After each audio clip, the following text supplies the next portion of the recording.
Previous lecture में हमने study किया था कि जब हम एक डायपोल लेते हैं, डायपोल मींस पॉजिटिव और नेगेटिव दो इक्वल एंड अपोजिट चार्जेस का जो एक ग्रुप होगा उसके चारों तरफ क्या होगी, फील्ड होगी, और उस फील्ड को हम कैलकुलेट कर सकते हैं। जैसे हमने यहाँ पे कैलकुलेट किया था उसकी एक्सियल पोजीशन पर, यहाँ पे कैलकुलेट किया था उसकी इक्वेटोरियल पोजीशन पर।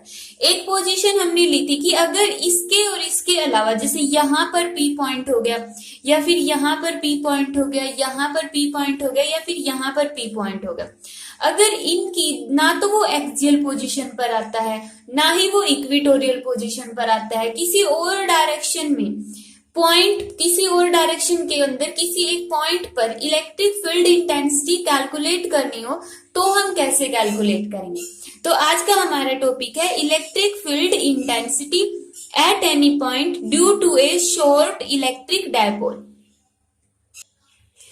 इसके अंदर हमने यहाँ पे ए बी एक शॉर्ट इलेक्ट्रिक डायपोल लिया। मान लिया जो यहाँ पर ए के ऊपर चार्ज है वो है माइनस क्यू और बी के ऊपर चार्ज है प्लस क्यू, और इनके बीच की डिस्टेंस वही 2a, ये इसका मिड पॉइंट हो गया।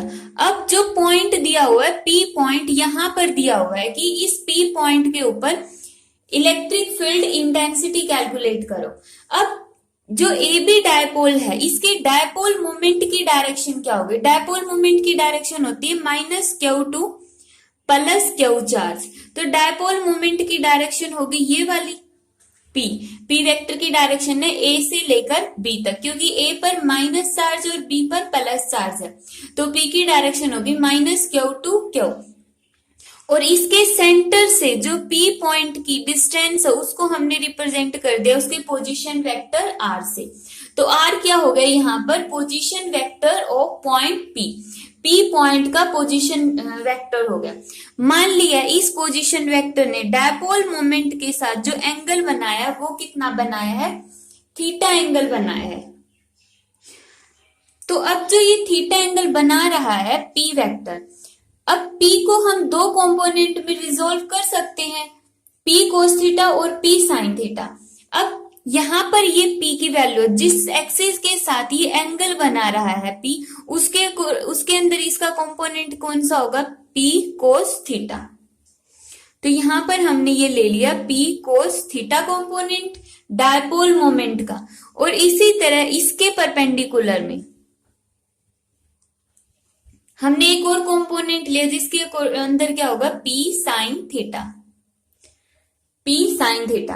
अब यहाँ पर हमने ऐसा क्यों किया, देखो P पॉइंट ना तो इसकी एक्सियल पोजीशन पर है ना ही इसकी इक्वेटोरियल पोजीशन पर है, तो हमें देखना पड़ेगा कि P के ऊपर हम इलेक्ट्रिक फील्ड इंटेंसिटी कैसे कैलकुलेट कर सकते हैं। तो इसके लिए सबसे पहले हमने इस डायपोल की डायपोल मोमेंट कैलकुलेट कर ली, जो कि कितनी होगी, P होगी minus Q two plus Q, और ये P इस P पॉइंट के पोजीशन वेक्टर के साथ अगर थीटा एंगल बनाती है तो इसका मतलब इस डायपोल मोमेंट के कुछ न कुछ वैल्यू इस डायरेक्शन में भी होगी और इस डायरेक्शन में भी होगी। और यहाँ पर हमने कंपोनेंट को रिजोल्व करने वाला मेथड यूज कर लिया, और यहाँ पे P cos थीटा और P sin थीटा के बीच में एंगल कितना होता है, 90 डिग्री। और इसका प्रोसेस जो होता है कि कंपोनेंट को हम कैसे रिजोल्व करते हैं ये +1 में हम पढ़ चुके हैं। तो अब देखो, अगर मैं अब इस डायपोल की बजाय जो ए बी डायपोल हमने लिया है, इस डायपोल की बजाय हम ये बोलते हैं, एक्चुअल में तो ये एक ही डायपोल है ए बी, ये तो क्या है, एक्चुअल डायपोल है जो रियल में है और जिसकी डायपोल मोमेंट है ए से बी। बट अब हम P को दो कंपोनेंट में डिवाइड करके हमने एक तो ये बना दिया, ये डायपोल मान ले ये O है, तो O से P, और इस पॉइंट को हमने मान लिया X पॉइंट, और दूसरा डायपोल बन गया X।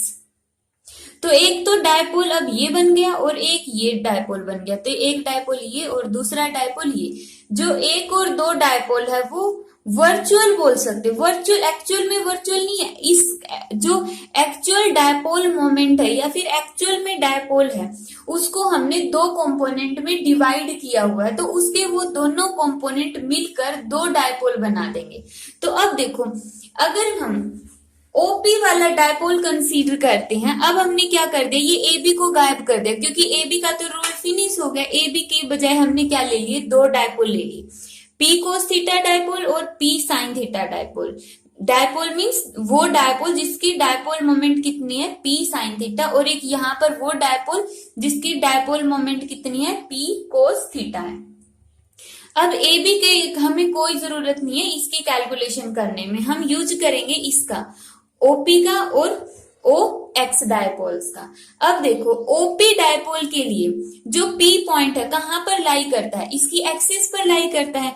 ओपी डायपोल ये है ओ से लेकर पी तक, और पी पॉइंट इसकी एक्सिस पर लाई करता है। और हमने अपने प्रीवियस लेक्चर में स्टडी किया था कि जब हम कोई भी डायपोल लेते हैं ए बी और अगर पी पॉइंट इसकी एक्सिस पर आता है तो उसको हम क्या बोलेंगे, एक्सियल पोजीशन के ऊपर है वो।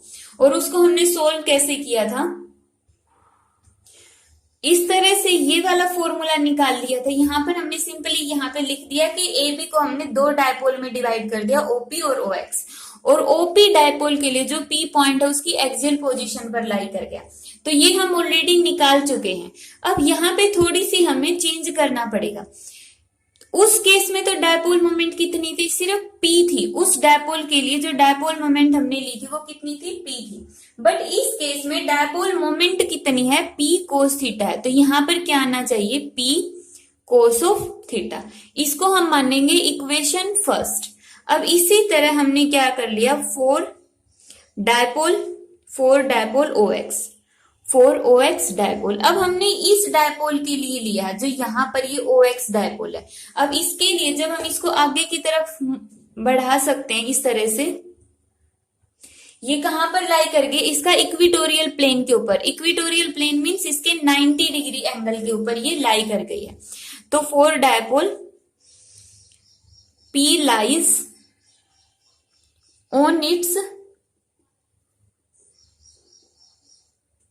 इक्विटोरियल लाइन या इक्विटोरियल प्लेन, इक्विटोरियल लाइन या फिर इक्विटोरियल प्लेन। तो उस केस में हमने क्या वैल्यू कैलकुलेट की थी, P divide by 4 pi epsilon not R cube, equation 2। But अब यहाँ पे भी उस केस में तो डायपोल मोमेंट सिर्फ P थी, बट इस केस में जो डायपोल हमने ये वाला डायपोल कंसीडर किया है OX, इसकी डायपोल मोमेंट कितनी है, P साइन थीटा। तो यहां पर हम क्या पुट करेंगे, P साइन थीटा पुट करेंगे। अब इनकी डायरेक्शन हमने छोड़ दिया तो डायरेक्शन सोल्व कर लेते हैं। ओपी की वजह से इलेक्ट्रिक फील्ड हमने कितनी मानी है, E1 मानी है। अब कल हमने पढ़ा था कि जो एक्सियल पोजीशन होती है उसके ऊपर इलेक्ट्रिक फील्ड की डायरेक्शन क्या होती है, वही जो P की डायरेक्शन होती है। इलेक्ट्रिक फील्ड की डायरेक्शन क्या होती है, जो P की डायरेक्शन है। P की डायरेक्शन इस केस में है तो इसके जो इलेक्ट्रिक फील्ड की डायरेक्शन होगी वो होगी ये वाली, ये E1 की डायरेक्शन होगी ये वाली। और अब इस केस में जो इक्विटोरियल लाइन है, इक्विटोरियल के केस में हमने पढ़ा था कि इसकी इलेक्ट्रिक फील्ड कहां पर होती है, जो डायपोल मोमेंट की डायरेक्शन है उससे अपोजिट। अब डायपोल मोमेंट की डायरेक्शन है O से X तक, तो इससे अपोजिट होगी, मीन्स O से उस साइड जाएगी। तो P पॉइंट पर अब इलेक्ट्रिक फील्ड E2 की डायरेक्शन हो गई ये वाली। इस केस में जो डायपोल मोमेंट है वो यहां पर आ रही नीचे की तरफ, तो इसका मतलब इलेक्ट्रिक फील्ड इसकी जाएगी ऊपर की तरफ। और कौन से पॉइंट पर इलेक्ट्रिक फील्ड कैलकुलेट करनी है हमें, P पॉइंट पर इलेक्ट्रिक फील्ड कैलकुलेट करनी है। तो हमारे पास दो इलेक्ट्रिक फील्ड आ गई, एक तो आ गई E1 इलेक्ट्रिक फील्ड और दूसरी आ गई E2 इलेक्ट्रिक फील्ड। तो अब हम यहाँ पे कैलकुलेट करेंगे net electric field, net electric field. Net electric field calculate करने का फॉर्मूला क्या होगा, यहाँ पे वही पैरेललोग्राम लॉ जो +1 में हम पढ़ चुके हैं। तो पैरेललोग्राम लॉ लगाएंगे तो उसके अकॉर्डिंग क्या आएगा, E1 का स्क्वायर प्लस E2 का square plus twice of E1 E2 cos of theta. अब E1 और E2 में एंगल कितना है, 90 डिग्री, तो कोस 90 डिग्री। कोस 90 की वैल्यू कितनी होती है, 0। तो यहां से ये पूरी टर्म ही 0 बन गई। अंदर क्या बच गया, E1 square plus E2 square. अब हमें सिंपली यहां से फर्स्ट इक्वेशन और सेकंड इक्वेशन से उठाकर E1 और E2 की वैल्यू इस इक्वेशंस के अंदर पुट करके सोल्व करना है। तो यहां तक समझ में आ गया होगा कि E1 और E2 हमने ऑलरेडी पहले वाले टॉपिक में निकाल लिया है, वहां से हमने डायरेक्ट फॉर्मूला यूज किया है। यहां पे हम पुट करेंगे E1 की वैल्यू। E1 की वैल्यू थी हमारे पास 2p cos of theta divide by 4 pi epsilon not r cube और इस पूरे का स्क्वायर प्लस E2 की वैल्यू कितनी थी p sine theta divide by 4 pi epsilon not r cube और इसका स्क्वायर और ऊपर ये अंडर रूट। अब इसका स्क्वायर खोलेंगे, अंदर कितना आएगा, अंदर 4p स्क्वायर और पहले जो कॉमन निकल रहा है यहां से कॉमन निकाल लेते हैं, जो इसके अंदर से कॉमन निकलेगा। देखो p दोनों के अंदर है और p को बाहर निकालेंगे तो p का स्क्वायर बाहर निकलेगा, क्योंकि यहाँ पे p है और उसका स्क्वायर है, यहाँ पे भी p का स्क्वायर है, तो अंडर रूट से के अंदर क्या हो गया p स्क्वायर, तो बाहर निकाला तो क्या आ गया p आ गया। डिवाइड बाई क्या है 4 pi epsilon not r cube, ये आ गया। नीचे भी इस टर्म का क्या था, स्क्वायर था, तो जब हम स्क्वायर वाली टर्म बाहर निकालते हैं अंडर रूट से तो वो सिंपल आ जाएगी इस तरह से। तो यहाँ पे क्या बच गया 2 का स्क्वायर 4 और कोस थीटा का स्क्वायर क्या आ गया, cos square theta, cos theta का square cos square theta plus यहाँ पर क्या बचता है, सिर्फ साइन थीटा और उसका स्क्वायर, तो यहाँ पे क्या आ गया साइन स्क्वायर थीटा। अब इसको हम थोड़ा सा और सोल्व करते हैं, 4 pi epsilon not r cube, इसको हम ऐसे लिख सकते हैं 3 cos square theta plus cos square theta plus sine square theta. अब cos square theta plus sine square theta trigonometry में किसके इक्वल होता है, 1 के इक्वल होता है, तो यहाँ पे आ गया 4 pi epsilon not r cube और इसके अंदर आ गया 3 कोस स्क्वायर थीटा प्लस 1। तो ये आ गई electric field, net electric field जो इस डायरेक्शन में होगी। एक डायरेक्शन हमने कैलकुलेट कर दी इलेक्ट्रिक फील्ड की, जिसका फॉर्मूला आ गया P 4 pi epsilon not r cube 3 cos square theta plus 1। Means जब कोई भी पॉइंट ना तो उसकी इस पोजीशन पर प्रेजेंट है एक्सियल पर, ना ही उसके इक्वेटोरियल पर प्रेजेंट है, किसी और डायरेक्शन में है, तो उसको उसके ऊपर इलेक्ट्रिक फील्ड हम इस फॉर्मूले से कैलकुलेट करेंगे, इलेक्ट्रिक फील्ड इंटेंसिटी। अब हम इसके स्पेशल केसेस देखते हैं। तो स्पेशल केसेस में जैसे हमने इसमें फर्स्ट मान लिया कि जो P पॉइंट है, P lies on axial position, P lies on axial position, मान लेते हैं कि जो P पॉइंट है वो इसकी एक्सियल पोजीशन पर ही लाई करता है। इसकी एक्सियल पोजीशन मींस ये वाली, यहां पर P पॉइंट लाई करता है। तो उस केस में देखो जो ये P पॉइंट है अभी तो कितना एंगल बना रहा है इस डायपोल के साथ, थीटा। जैसे जैसे हम इसको नजदीक लेकर आएंगे थीटा की वैल्यू कम होती गई, कम होती गई, कम होती गई, और जैसे ही इसकी एक्सिस पर आ गया तो इसका मतलब एंगल कितना बन गया, theta is equal to 0 degree. अब थीटा को हम इस ऊपर वाली वैल्यू के अंदर कितना पुट करेंगे, 0।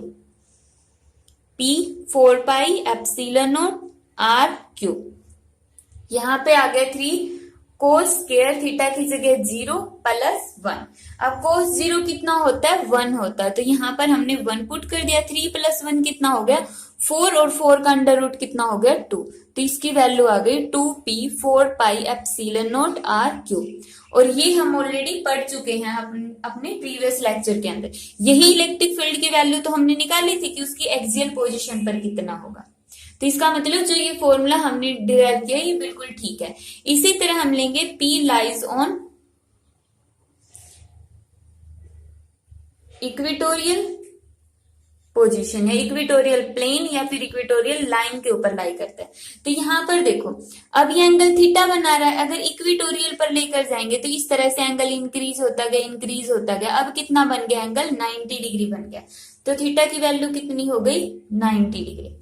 इलेक्ट्रिक फील्ड की वैल्यू कितनी आ गई, कोस थीटा की जगह रखेंगे 90 डिग्री, कोस 90 कितना होता है 0, तो ये पूरी टर्म बच गई 0, अंडर रूट में बच गया सिर्फ 1, तो अंदर कितना बच गया P 4 pi epsilon not r cube. यहाँ पे कितना हुआ था 3 मल्टीप्लाई बाई 0 प्लस 1, तो ये पूरी टर्म ही कितनी हो गई, अब 1 हो गई है। तो इसका आंसर आ गया P 4 pi epsilon not R cube. और ये फॉर्मूला भी हम अपने प्रीवियस लेक्चर में इक्वेटोरियल पोजीशन पर निकाल चुके हैं। तो इस तरह से इस टॉपिक के अंदर हमने देखा है कि इलेक्ट्रिक फील्ड इंटेंसिटी एक शॉर्ट इलेक्ट्रिक डायपोल पर हम किस तरह से कैलकुलेट करते हैं। नेक्स्ट टॉपिक में हमने निकालना है electric field intensity at any point on the axis of uniformly charged ring.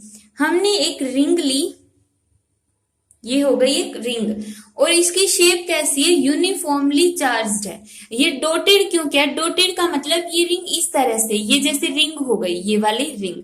अब इसको अगर हम ऐसे रखेंगे तो ये ऊपर वाली चीज तो हमें सॉलिड दिखेगी, और इसका मतलब ये डॉटेड का मतलब ये इसके क्या है, बैक साइड में है। तो इस रिंग को हमने इस तरह से रखा हुआ है, इसके प्लेन के ऊपर वर्टिकल पोजिशन में। मान लिया जो इस रिंग की रेडियस है वो कितनी है, a रेडियस है, और यहां से हमें इस रिंग के सेंटर से एक पॉइंट P है, उस P पॉइंट पर हमें क्या निकालनी है, इलेक्ट्रिक फील्ड इंटेंसिटी निकालनी है। और यूनिफॉर्मली चार्ज मीन्स के ऊपर इक्वल अमाउंट में पॉजिटिव चार्ज मान लेते कि पॉजिटिव चार्ज स्प्रेड है, ये हो गया इसके ऊपर इक्वल अमाउंट में पॉजिटिव चार्ज स्प्रेड है। और इसकी जो P पॉइंट की डिस्टेंस है वो मान लिया हमने कितनी है, R है, फ्रॉम सेंटर ऑफ रिंग। अब P पॉइंट पर हमें इलेक्ट्रिक फील्ड इंटेंसिटी निकालनी है, तो P पॉइंट पर हम क्या मानेंगे कि +1 कूलम चार्ज रखा हुआ है, क्योंकि जहां पर भी हमें इलेक्ट्रिक फील्ड इंटेंसिटी कैलकुलेट करनी होती है वहां पर हम +1 कूलम चार्ज रख देते हैं। प्रीवियस टॉपिक में जो हमने डायपोल वाला किया था वहां पर भी P पर हमें कितना चार्ज रखना था, +1 कूलम चार्ज। अब पूरी रिंग की वजह से हम एकदम कैलकुलेट नहीं कर सकते, तो इसके लिए हमने इसको रिंग का एक छोटा सा पोर्शन कंसीडर कर लिया और उसकी लेंथ हमने मान ली dl। dl क्या है यहां पर, dl is small element of ring. Ring का एक छोटा सा पोर्शन है और उसके ऊपर चार्ज कितना है, dq, charge on dl length, charge on dl length के ऊपर चार्ज है। अब यहां पर देखो dq की वैल्यू कितनी होगी, पहले तो हम dq की वैल्यू निकाल लेते हैं। यहां पर जो इस पूरी रिंग के ऊपर कितना चार्ज है, मान लिया q चार्ज है, इस पूरी की पूरी रिंग पर कितना चार्ज है, q चार्ज है। अब q चार्ज कितनी लेंथ के अंदर है, इस रिंग की सरकमफ्रेंस के ऊपर q चार्ज फैला हुआ है, तो टोटल लेंथ कितनी हो गई, सरकमफ्रेंस। सरकमफ्रेंस कितनी है इसकी, 2 पाई a। तो 2 पाई a लेंथ पर कितना चार्ज है, q चार्ज है। 1 पर कितना चार्ज होगा, q बाई 2 पाई a। और हमें कितनी लेंथ पर निकालना है चार्ज, dl लेंथ पर, तो ये हो गया dl। तो इसका मतलब dq की वैल्यू कितनी आ गई यहां से, dq is equal to q by 2 pi a और dl, ये आ गई। यहां पर हमने सिंपली क्या किया है कि पूरी की पूरी रिंग है, तो उस रिंग का जो सरकमफ्रेंस है कितना है, 2 पाई a। तो 2 पाई a पर टोटल चार्ज कितना दिया है इन्होंने, q दिया। ये चीज इन्होंने स्टेटमेंट में ही बोल दी है कि q क्या है, इसके ऊपर टोटल चार्ज है रिंग के ऊपर। तो कितनी जगह पर है, 2 पाई a, इतनी लेंथ के ऊपर q चार्ज है। तो मान लिया 1 मीटर में कितना होगा, q divide by 2 pi a, और dl के अंदर कितना होगा, dl मीटर में मल्टीप्लाई बाई dl। और dl के अंदर हमने चार्ज मानना कितना है, हमारे अकॉर्डिंग चार्ज है dq, और एक्चुअल में आ गया ये, तो ये दोनों क्या हो गए, इक्वल हो गए। अब यहाँ पे भी पॉजिटिव चार्ज है और यहाँ पे भी पॉजिटिव चार्ज है, तो रिंग का पॉजिटिव चार्ज इस P के ऊपर कैसा फोर्स लगाएगा, रिपल्सिव फोर्स। तो इस लेंथ एलिमेंट की वजह से जो इलेक्ट्रिक फील्ड होगी P पॉइंट पर, उसकी डायरेक्शन क्या होगी, डाउनवर्ड डायरेक्शन में होगी, इस तरह से। ये डायरेक्शन किसकी होगी, DE की होगी, क्योंकि यहां पर हमने वो लेंथ एलिमेंट कंसीडर किया है DL, और P पॉइंट यहां पर है, जैसे यहां पर ले लिया, तो उसकी इलेक्ट्रिक फील्ड की डायरेक्शन इस तरह से होगी, क्योंकि P पॉइंट हमने इस जगह पर मानना है, इस तरह से। तो जो इलेक्ट्रिक फील्ड है वो कहां पर गई, डाउनवर्ड डायरेक्शन में गई। अब हमने मान लिया कि ये इसके साथ एंगल बना रहा है थीटा, तो इसको अगर मैं आगे की तरफ बढ़ा दूं तो ये एंगल भी कितना हो गया थीटा, वर्टिकली अपोजिट एंगल। तो यहाँ पे डीई के दो कंपोनेंट हो गए। डीई का कंपोनेंट इसके अक्रॉस क्या होगा, डीई कोस थीटा, और डाउनवर्ड डायरेक्शन में क्या आएगा, डीई साइन थीटा। अब यहां पर हमें कंपोनेंट भी डिवाइड करने की जरूरत क्यों पड़ी, यहां पर तो ई की डायरेक्शन एक ही है और फिर भी हमने कंपोनेंट में डिवाइड कर लिया, तो ऐसा क्यों किया। देखो यहां पर तो हमने सिर्फ एक ही कंपोनेंट की वजह से निकाला ना, डीएल सिर्फ ऊपर वाला, फिर हम डीएल इसके बिल्कुल एग्जैक्टली नीचे लेंगे, तो यहां पर डीएल लेंगे, उसकी वजह से इलेक्ट्रिक फील्ड आ जाएगी इस डायरेक्शन के अंदर, यहां पर जाएगी। तो इसका मतलब फिर से इलेक्ट्रिक फील्ड की दो डायरेक्शन होगी, दोनों का रिजल्टेंट करके हमें फिर निकालना पड़ेगा। इसी तरह से जब हम यहाँ पे लेंथ एलिमेंट लेंगे तो उसके कोरस्पॉन्डिंग यहाँ पर लेना पड़ेगा, उनकी वजह से इलेक्ट्रिक फील्ड आएगी। तो इस तरह से इलेक्ट्रिक फील्ड की बहुत सारी डायरेक्शंस हो गई और हमें क्या करना है, सिर्फ एक डायरेक्शन लेकर चलनी। तो इसके लिए हमने कंपोनेंट में डिवाइड कर दिया। अब यहां पर देखो ऊपर वाला जो लेंथ एलिमेंट है डीएल, उसकी वजह से एक तो डीई साइन थीटा आ गया और एक डीई कोस थीटा। फिर नीचे वाला जो लेंथ एलिमेंट होगा यहां पर, उसकी वजह से जो इलेक्ट्रिक फील्ड होगी यहां पर जाएगी और उसका एंगल भी यहां पे कितना होगा, थीटा होगा। तो ये एंगल भी कितना हो गया, थीटा हो गया। तो डीई कोस थीटा उसका भी साइड आ जाएगा और डीई साइन थीटा ऊपर की तरफ, डीई साइन थीटा ऊपर की तरफ, डीई साइन थीटा से डीई साइन थीटा कैंसल और यहाँ पे क्या बच गए फिर 2 DE कोस थीटा। समझ में आया ना, जब ऊपर वाले लेंथ एलिमेंट की वजह से डीई बन गया और डीई साइन थीटा यहां पर आ गया और डीई कोस थीटा यहां पर आ गया। इसी तरह जब हम रिंग का यहाँ पे बना लेते हैं, हम नीचे वाला लेंथ एलिमेंट लेंगे तो उसका यहाँ पे एंगल होगा थीटा, तो उसकी इलेक्ट्रिक फील्ड होगी इस डायरेक्शन में, ये एंगल भी हो गया थीटा। अब ये इसकी वैल्यू भी कितनी है, डीई, तो इसने इसके साथ जिसके साथ थीटा एंगल बनता है उस एक्सिस के अलोंग होता है कोस कंपोनेंट, तो डीई कोस कंपोनेंट और डीई बीच में आएगा, तो इसके परपेंडिकुलर में ऊपर क्या बन गया, डीई साइन थीटा। अब देखो एक डीई साइन थीटा नीचे लाई कर रहा है और एक ऊपर जा रहा है, तो इसका मतलब दोनों ने एक दूसरे को कैंसिल कर दिया। और डीई कोस थीटा इस कंपोनेंट की वजह से था और डीई कोस थीटा इस कंपोनेंट की वजह से, तो मीन्स जो टोटल इलेक्ट्रिक फील्ड बन गई वो किसकी वजह से आई, सिर्फ कोस थीटा वाले कंपोनेंट्स की वजह से आई है। और यहाँ पर तो अभी तो हमने सिर्फ दो ही कंपोनेंट लिए, एक्चुअल में तो ऐसे बहुत सारे कंपोनेंट हो गए। यहाँ पे लेंगे तो इसके कोरिस्पॉन्डिंग यहाँ पे लेंथ एलिमेंट आएगा, यहाँ पे लेंथ एलिमेंट लिया तो इसके कोरिस्पॉन्डिंग यहाँ पे लेंथ एलिमेंट आ जाएगा, और अगर हम यहाँ पे लेंथ एलिमेंट ले रहे तो इसके कोरिस्पॉन्डिंग यहाँ पे लेंथ एलिमेंट आ जाएगा। तो उन सभी के जितने भी कोस कंपोनेंट है इस तरह से हम लिखते जाएंगे तो इस डायरेक्शन में सभी के कोस कंपोनेंट आ जाएंगे और टोटल इलेक्ट्रिक फील्ड क्या होगी, फिर इन सभी को ऐड कर देंगे। तो यहाँ पर नेट इलेक्ट्रिक फील्ड आ गई डीई कोस थीटा का सुमेशन। सुमेशन का मतलब यहाँ पे सम कर दिया, उनको जोड़ दिया हमने सभी इलेक्ट्रिक फील्ड को, इसको हमने माना इक्वेशन फर्स्ट। अब यहाँ पर देखो डीई की वैल्यू कितनी आएगी, यहाँ से डीई की वैल्यू आएगी, ई किसके इक्वल होता है, Q by 4πε0 R square. Electric field का फॉर्मूला ये होता है। यहाँ पे डीई है ये वाली डी, और इस लेंथ एलिमेंट पर चार्ज कितना है, डी क्यू, तो क्यू की जगह आ जाएगा D Q divide by 4πε0 R, मतलब इनके बीच की डिस्टेंस कितनी होगी, देखो ए डिस्टेंस है ये वाली, ये हो गया ए डिस्टेंस है ये, आर डिस्टेंस है ये, तो ये वाली डिस्टेंस कितनी आ जाएगी, पी और डीएल कंपोनेंट में। पाइथागोरस थ्योरम से कितनी आ गई, ए स्क्वायर प्लस आर स्क्वायर। अब यहाँ पे तो आर का स्क्वायर करते मीन्स इस डिस्टेंस का स्क्वायर किसके इक्वल आ गया, A square plus R square. Simply यहाँ पे हमने पाइथागोरस थ्योरम लगा के इसकी वैल्यू निकाली, इस साइड की आ गई √a² प्लस आर स्क्वायर, और डिवाइड में होता है डिस्टेंस का स्क्वायर, तो यहाँ पे √ कैंसिल हो गया।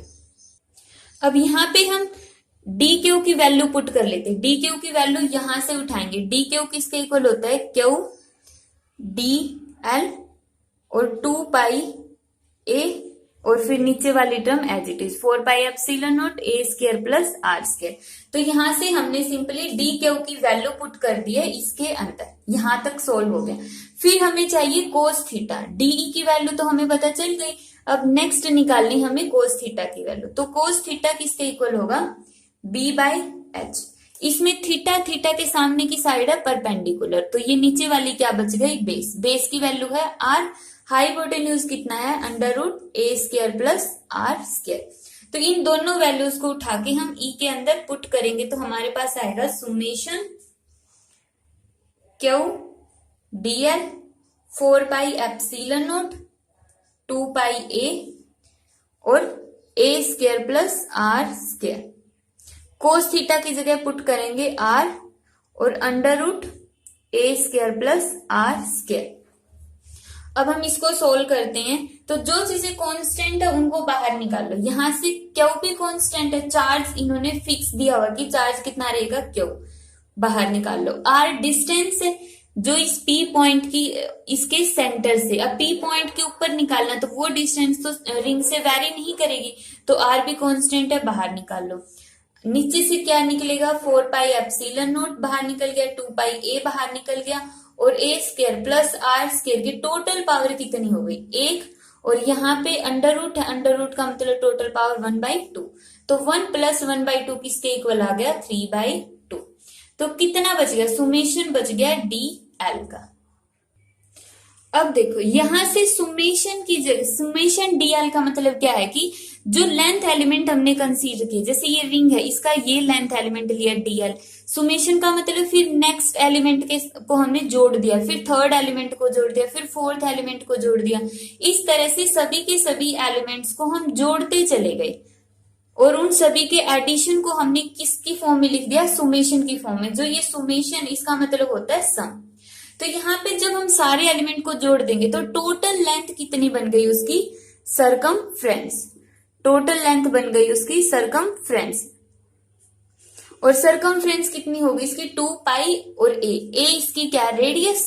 तो यहाँ पे आ गया, इसकी जगह हम लिखेंगे 2πa।